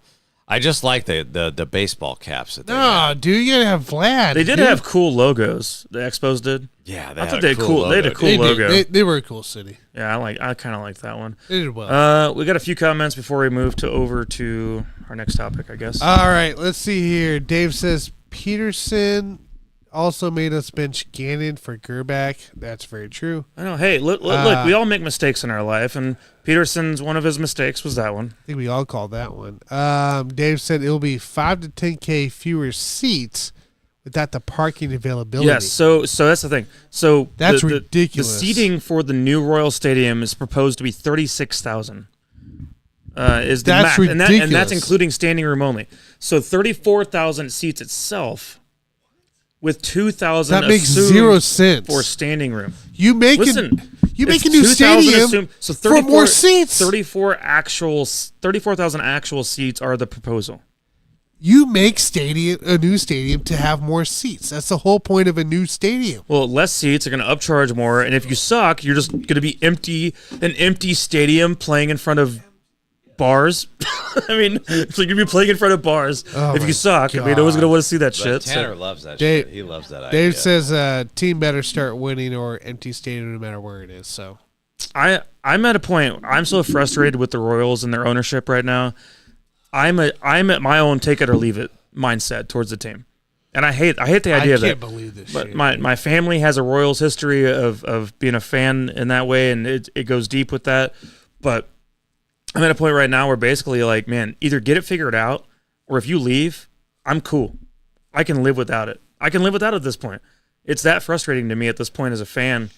And I know we'll get something else here to the city to replace it, and it would suck. I mean, I'm not saying I want the Royals to leave, but this current ownership group, I am just not a fan of, and it drives me nuts. It is the opposite of what I ever wanted when it came from, Ewing Kauffman to then Walmart to then to David Glass I don't to then this current situation with John Sherman. I don't think Patrick Mahomes will let that happen, though. I think he'll do everything in his power to Dude, keep that. he doesn't have a say in the matter.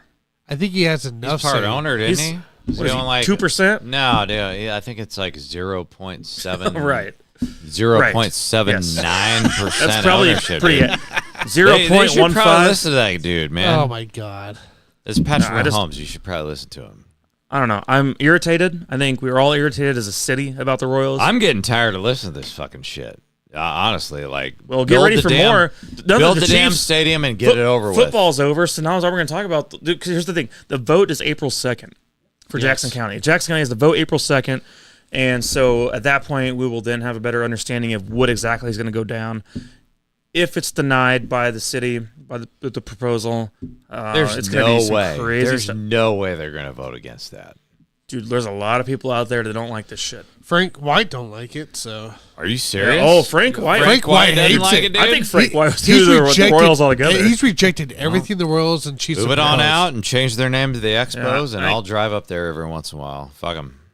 I'm a loyal fan. For me, I'm a it's- loyal fan, dude. For me, it's very simple. If you win some games, we'll be there. If you don't, then we're not going to be there. So Right. I go to opening day every year, and if you win more games, I'll probably go to 5 or 6 more at least. But if you don't win it all, then I'm cool with not watching on Bally's KC for some reason because you can't watch baseball. No, Amazon Prime, well, guys.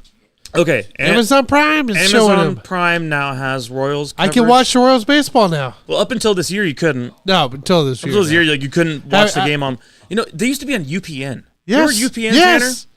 They UPN. did. Yes. Dude, it was on local UPN. You can watch the Royals. Mike Sweeney, Carlos Beltran, Jermaine Dye, Joe Randa. and Kevin Apier, all those dudes on UPN. It was in Paul the late Bird. '90s and early 2000s.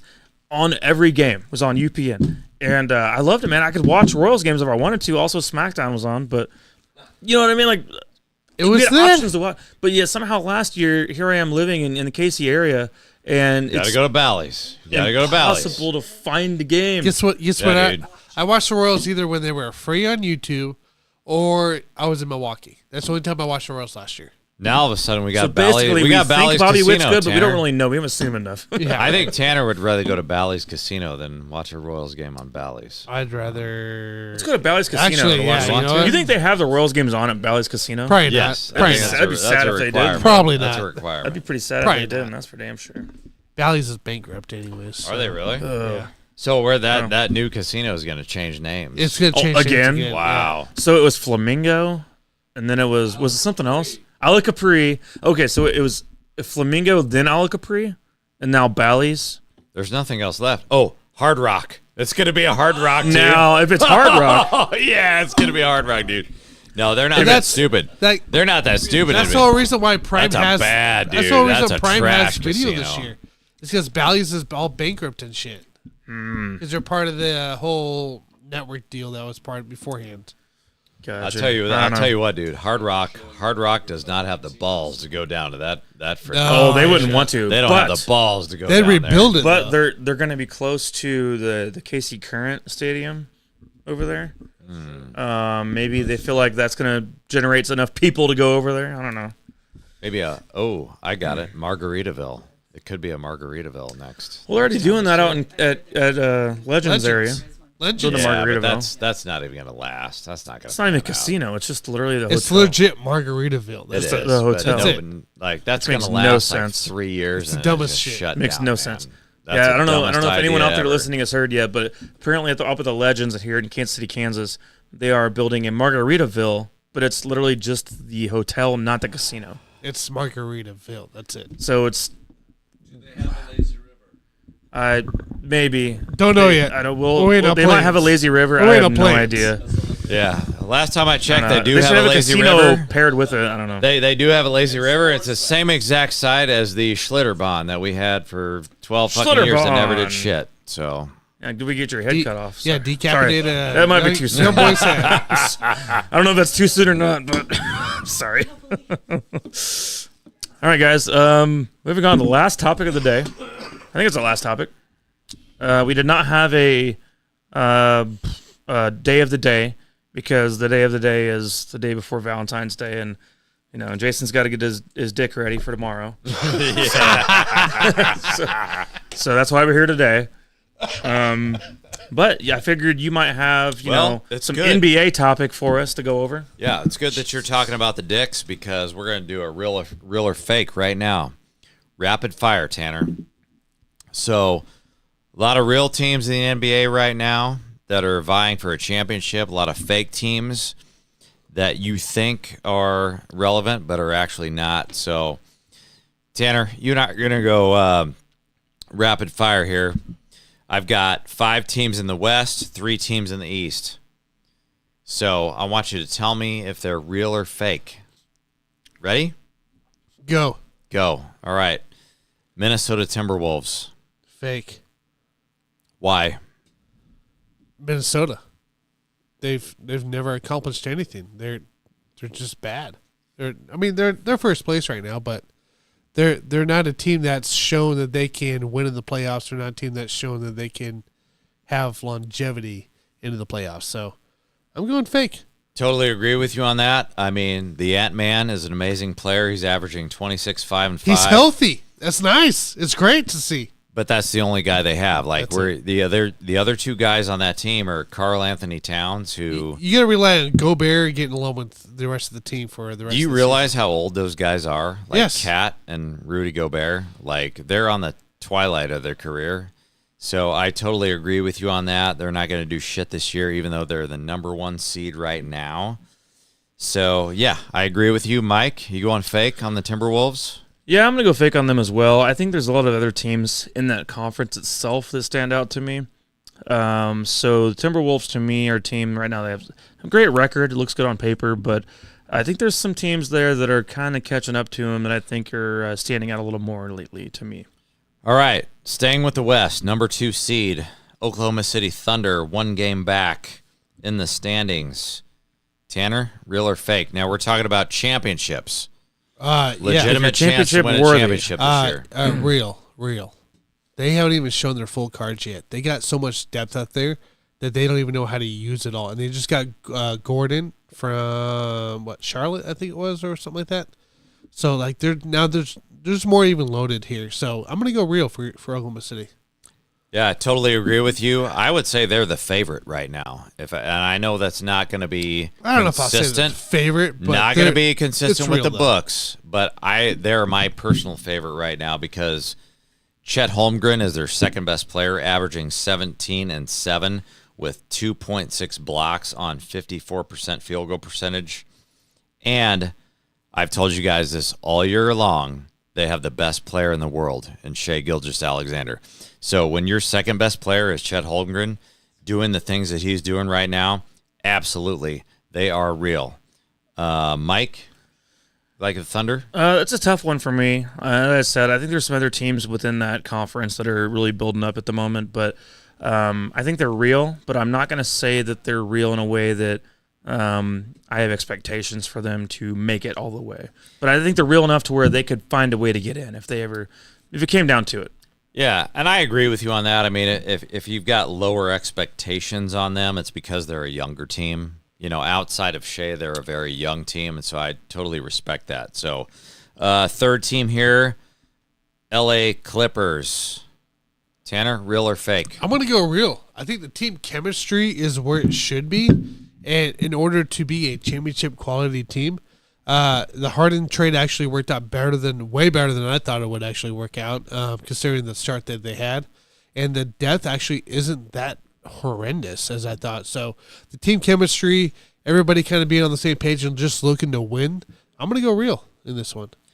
I will agree with you. I'm going to go real on this because the 4th best player on the team is Russell Westbrook.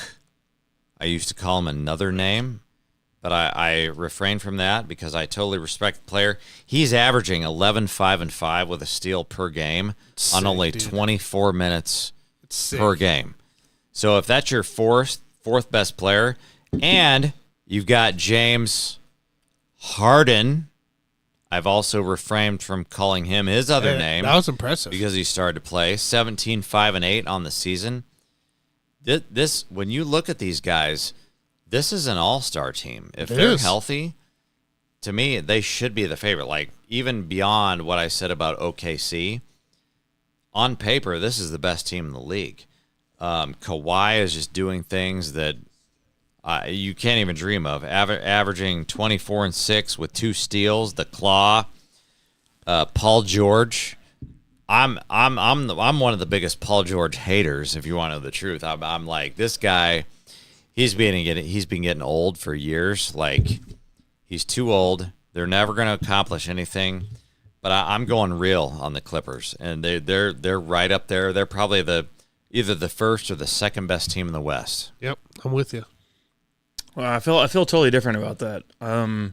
I think for me, it is a sign of their age over time. I think that right now they're playing very, very well, playing at a high level. I think that I'll be curious to see how they're playing in June. If we're assuming we're going to get that far. I think there's a lot of other teams right now that are going to be playing at a better level at that point. I do like this team overall on paper, but at the same time, I think there's going to be some teams out there that are a little more hungry in this conference as time goes on. I'm actually going to surprise you guys and call them fake. They're fake.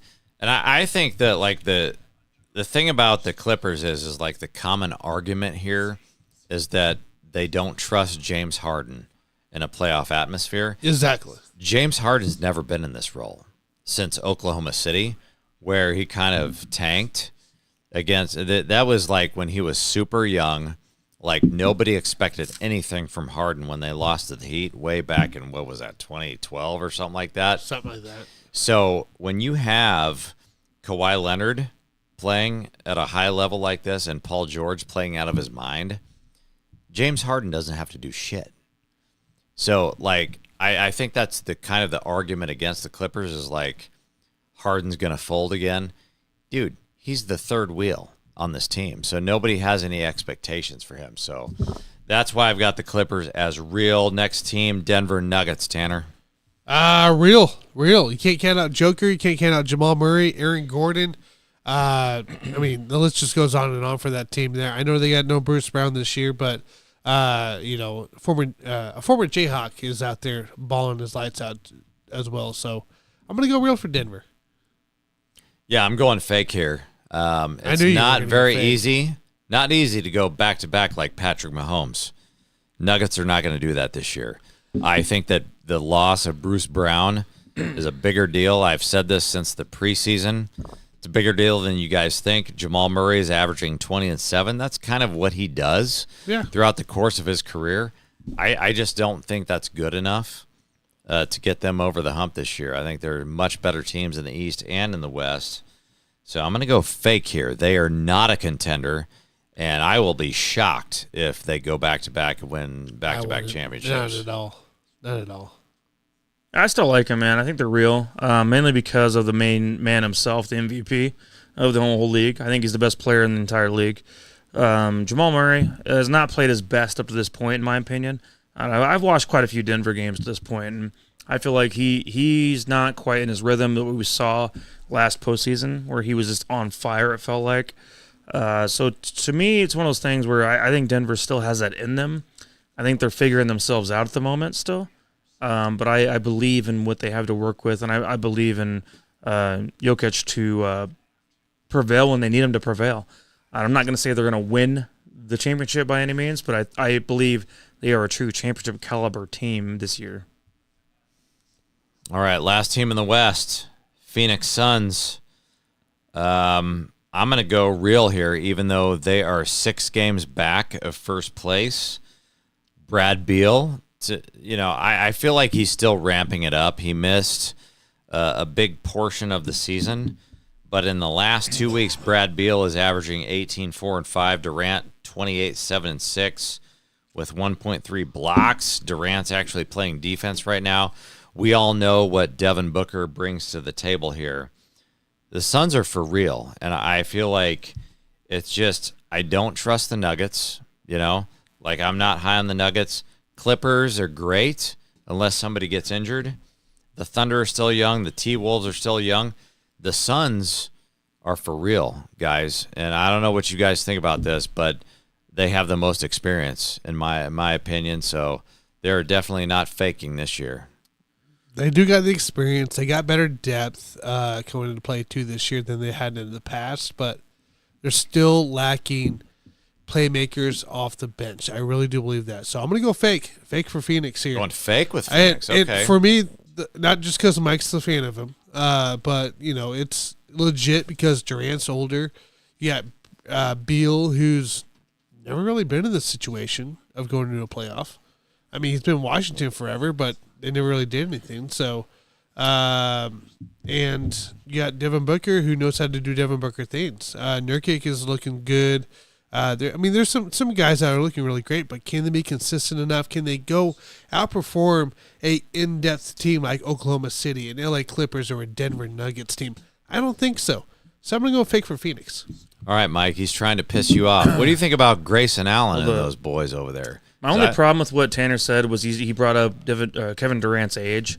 I think that's the silly nonsense. Old! He's playing at a very high level right now. He's killing for it, the actually. Suns. Playing outstanding. But how long can he do I love that? him. And one of the things about this Suns team, and I've been a Suns fan now for 5 years at least.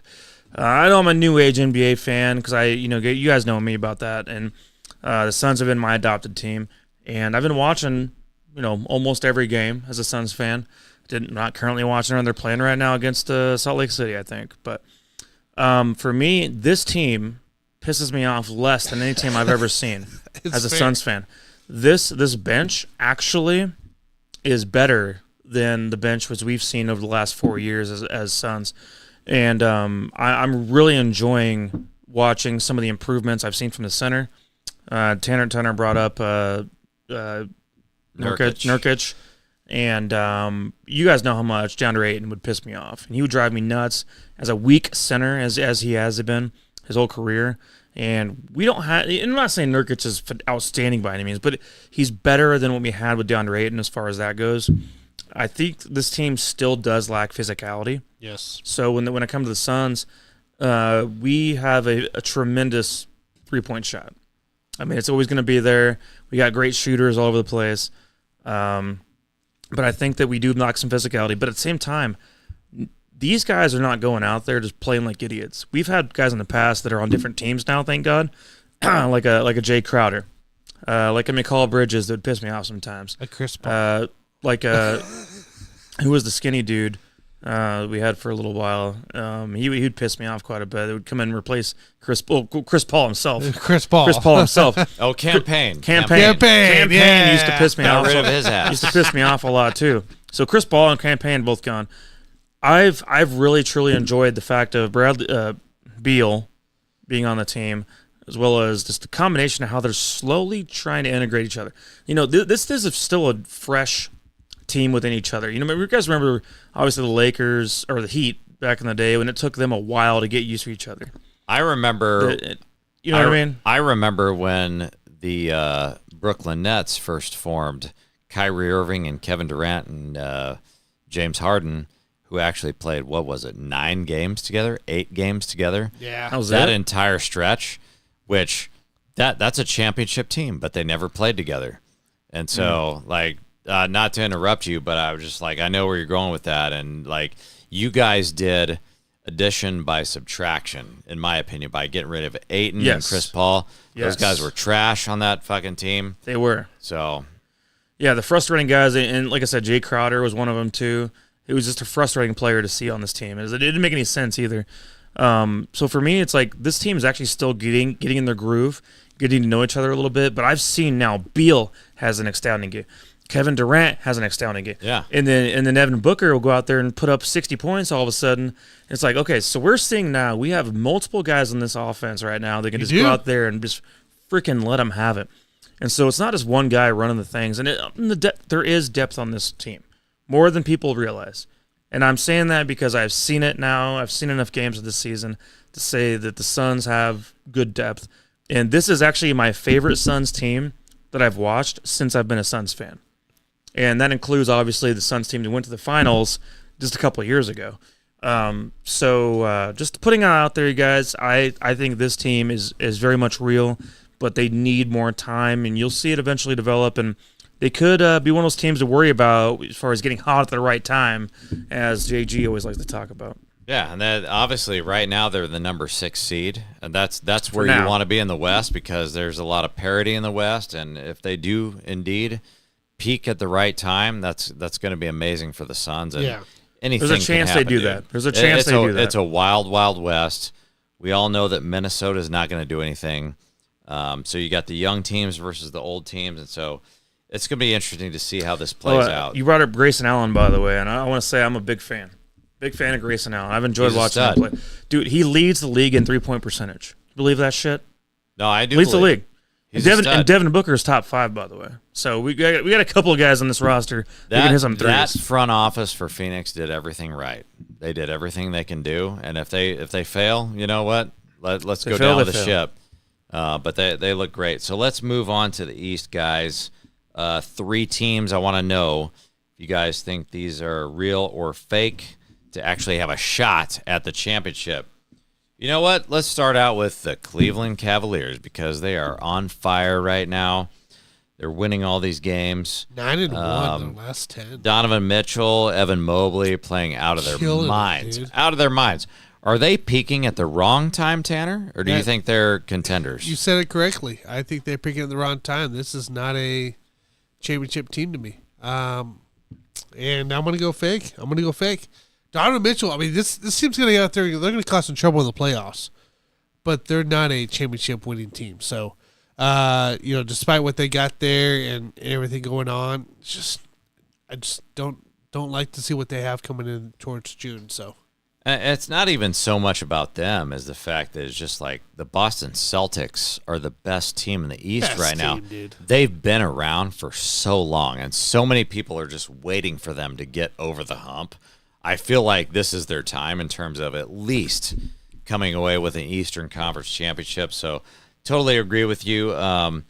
Cavs are fake. They are not going to win anything this year. Mike, what say you? It's rough, man. It's a tough one for me on this one. I love great defense when it comes to the NBA. It's great to see that every once in a while.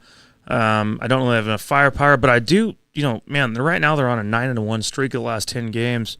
So it's tough to bet against them at this point. But when I look at the rest of the teams in the East, I think there's a little too much going on there. And I feel like right now they are a little fake. So I'm going to go fake for the Cleveland Cavaliers. Yeah, it's all about experience here, and that's why I want to leave these last 2 teams to the end. So we'll talk about the Milwaukee Bucks here. You've got Dame Lillard averaging 25, 4, and 7. Giannis averaging 31, 11, and 6. That's why I don't like the Cavs as much when we bring up these last 2 teams. So Milwaukee Bucks, are they real or fake in terms of having a chance for a championship, Tanner? Fake. I don't like Milwaukee this much. They're missing a lot of depth. They cost too much there with Giannis and Damian Lillard.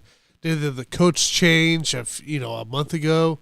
It's a bunch of drama there in Milwaukee. I don't like it when there's a bunch of drama there this late in the season going into things. So, and a winning team at that. So I'm gonna go fake. I don't think they're championship worthy. Yeah, totally agree with you. Totally fake if we're talking in terms of winning a championship. I would say they are real for potentially winning the East. Yeah, they're going to cost some. They're going to cost some headaches. That's a different story. Yeah. But I mean, I would love to see Dame have a shot at winning a championship. I mean, been in the league forever. I mean, had some amazing moments in his career.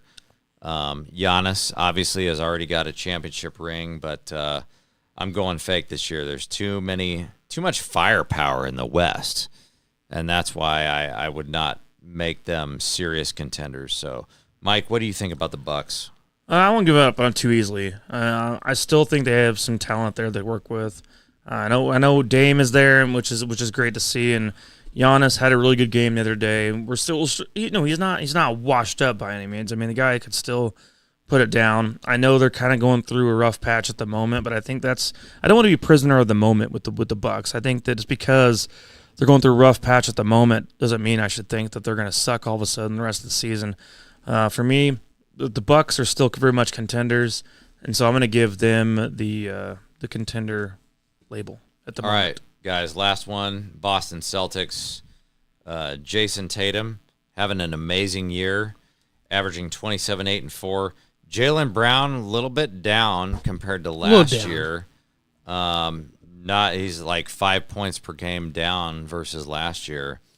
Celtics, Tanner, what say you? Are they a legit contender? Can they win a championship this year? Yeah, I'd say Celtics are real. I really do. And I said that from the beginning when they made the trade with Portland there. So it's Celtics ball games to lose this season. So I really do believe that. I think Boston is one of two teams in the East that have a contention to win a title. Yeah, I'm going to write off, actually, everybody in the East. I'm going to go fake here. I do believe that the NBA champion will come out of the West. Again, not a big fan of Denver to go back-to-back, but I do believe that the Western Conference is the strongest conference this year. It is. So I believe that all three of those teams are fake, and I don't give them any chance of winning a championship, barring, superstar injuries, which we always say. Yeah. I mean, I could throw the Suns in there against the Celtics. I could see the Suns beating the Celtics in a 7-game series. I know that probably it'd be hard. That sounds like a reach, even looking at the Suns fan over here. But there's just too much firepower over there. I mean, I could see even if you had like a Celtics Thunder series, there's too much, for me, athleticism on the side of the Thunder there. I think the Thunder could beat them. I'm going to go fake. The Celtics have never proved to me that they are championship worthy because they don't have any rings. If I had to take them against the Denver Nuggets, who I just told you guys, they're not going to go back-to-back this year. If I saw them match up against the Celtics, I would change my vote on that. I would say, yes, they're going to go back-to-back. There's not enough. They've got the experience, but it's just one of those things where they remind me of the San Francisco 49ers, actually. You get to the Super Bowl, you get to the Eastern Conference Championship, and then you don't do shit. You can't close the deal. That's who they remind me of. The Celtics are the Niners of the NBA. So what do you guys think about that? No, I still think they're real, in my opinion. Just talent alone gives them a shot. I think there's enough talent on that roster to give them a shot to be real. And obviously right now they got the best record in the NBA, best point differential in the NBA, which is stuff I care about when it comes to all sports. But I think also they have experience in playoffs. They've been there enough times now at this point. I don't know how it's going to look here in 2 months from now, but I think that as of right now, they're the best team in the East. Yeah. I really do feel Celtics are the team to beat, essentially. So. But I also, like you said, I think 2 months from now, the Suns could absolutely handle a team like that. And we're not even at the All-Star break yet. So I know, right? This thing is going to get flipped upside down before you even know it. Yeah. Trade deadline just happened, and now we're at the All-Star break. And here we are. Unreal. All right, guys. Here we are at the 2.5-hour show, right? Pretty much. Sounds about fucking right. Any final words before we get out of here, you guys? I appreciate you guys so much for hanging on with us and chilling out for a bit on a weird Tuesday with y'all, which is, we've never done a Tuesday show, I don't think. We've always done like Thursday or something like that, but never a Tuesday. You want to recap? Recap of what? Crazy money bets. We're not doing picks, though. We're not doing picks. Just a recap. Okay, we got one recap of our easy money picks. We gotta give the recap for the NFL season. Boys. Oh yeah, I got. We will begin our next easy money segments beginning. Brand new season, boys. Brand new season. We're not doing today. And brand new sports. Not today. We'll save. We're not gonna do it today. All right, ladies. We're gonna save it all for next week. Let's we'll do it next week. Let's get the recap out of the way. Jason with the Cal. Was it Juzik? How do you say his name? Juzik. Yeah, you said it right the first time. Juzik. Kyle Juzik. I like he does it with my players too. I do every time. He used to call Giannis. And so you didn't know how to say Kyle Juszczyk? Yeah, I don't. See, now I feel like I don't pay attention, dude. I know. It starts with a J. He might as well just said Kyle Jizz. Come on, dude. Jesus. We got JG out there with Kyle here. You got the 0.5 over receptions. He got that W correctly. Easy money. So he finishes out with a 2-game win streak there on his picks. Mike out here with the Chiefs, Niners, 47.5 under. We tied, man. I got that. How do you feel about that? We tied. But Pacheco touchdown did not And then happen. the Kittle thing, man. And Kittle over 3.5 Kittle sucks. receptions. I can't believe that. Did not happen either. I had a lot of. So I actually won money, by the way, during the game. But somehow the easy money picks that I had lost you guys money if you followed me. So I'm sorry, people out there, but somehow I bet on things that were opposite of whatever I. Somehow Kittle. Oh, weird. Somehow George I made Kittle money sucks. anyway. Weird. I wonder what that sounds familiar like. It just happened, man. Yeah, it just happens. But man. but I was adamant about the under. It We just never happens. talked about that, I told dude. fuckers all week long about the under. Take the under. it Take just the under. happens, man, At you work, know? I was telling people to take the under. Take the under. Sometimes So the under was the main one. Sometimes I your cared picks just don't win, Mike. But we Sometimes never your picks talked just about don't it. win. Why didn't? But here's the thing: they win most of the time. don't Sometimes it doesn't But win. most Sometimes of the it doesn't time they win. work. Dude. So me and Mike were what? 54%. We had a tie. We haven't got I there think we had a yet. tie, We haven't man. got there yet. Myself, I went 2 for 2. Chiefs Niners, I did the under as well because I really believed in it. Over Kittle over 3.5 receptions did not hit. Kittle sucks. Noah man. Gray What happened to over that shit? 1.5 receptions hit, but Justin Watson under 1.5 receptions did not hit. And quite frankly, I'm okay with Justin Watson not hitting there. So, your final record of the NFL season / college season, college football, JG with 54%. Mike with 54%, and myself with 45. Yes, we did it. Give him a DP. This puts our buffoon total right at 50%. That's For not the- bad. So we, college after all football this season. turmoil over the course of the year, dealing with Tanner's college bets, we still finished. Dealing with your dumb picks. we sometimes. we still finished at 50% as a group for the entire football season. For the entire football season. And if you go on YouTube and find some legitimate money management skills, like you would have made money even off of 50-50. Oh yeah. You got to find some There's money management skills, There's boys. ways to do that. Money management skills. There's ways to do that. That's Don't for damn piss it all sure. away. Don't go all That's in. right. That's bullshit. We don't do that around That's here. your easy money bet conclusion of the NFL season. Well, these guys want to continue, I guess, come up next week. So Tanner, next week, let's start Well, a new season of I guess bets. we'll start a new season It's of going to be bets. based on NBA and Nah, dude, I'm starting it right now. You college, guys be if you quiet. want. I'm not inputting anything, dude. No, you guys get 0. You guys are 0 this week. I'm going to go tomorrow night's game. oh god, Miami at oh, Philadelphia. he's looking off of his play call sheet. I've got my play call sheet like Russell Wilson. Okay, here we go. Miami Heat at Philadelphia 76ers. Philly is -3 with no Joel Embiid. Give me Miami to cover. So I'm going to take Miami +3 on the road at Philadelphia. I'm on the board, bro. I am on the board. You guys save your shit to next week, okay? All right, he's putting us first on the board, man. I'm putting my life on the line. Which means we start next week with either saying we're at 0% or 100%. Yeah, so we might be at 100%. that'll be the nice. percentage for next week, Tanner. So you should probably just keep your mouth shut before you start spitting out some college Yeah, don't do bullshit. that. Don't do that. Don't do it, We're man. done. Don't do it. I'm just checking something. Nah, show's over, man. Oh, KU's on the road to Oklahoma. We're gonna come out hot. me Let's just Oklahoma come out money hot, line? man. I want to Oh, start man. 0 or 100. Are you Let's making come an out hot. official bet, Tanner? No, I'm not. I'm Okay. not. But Oklahoma's going to win, so all right. Don't matter. Well, guys, I appreciate y'all hanging out, sticking through with us for the whole football season. Now I'm getting nervous, boys. I'm getting nervous. It Uh, all hinges on my pick.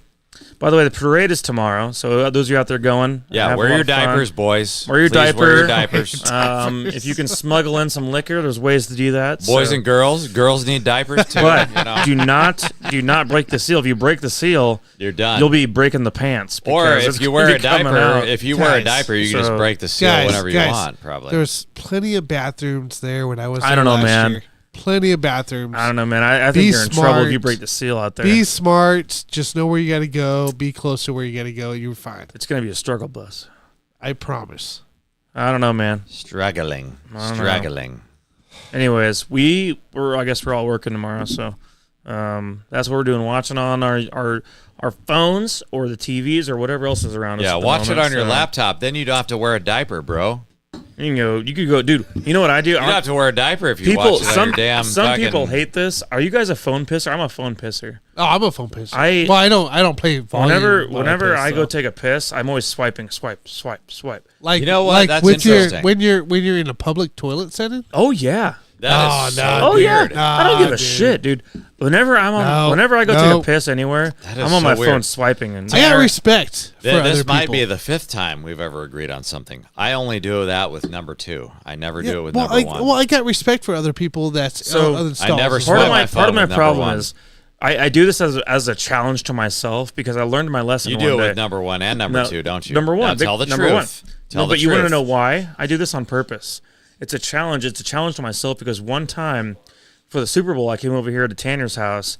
The Broncos were playing, and I went right away when I came over to his house to take a piss in his toilet. His toilet eats phones. I didn't know that, but basically, No, you know what it was? It was the first and only time I've No.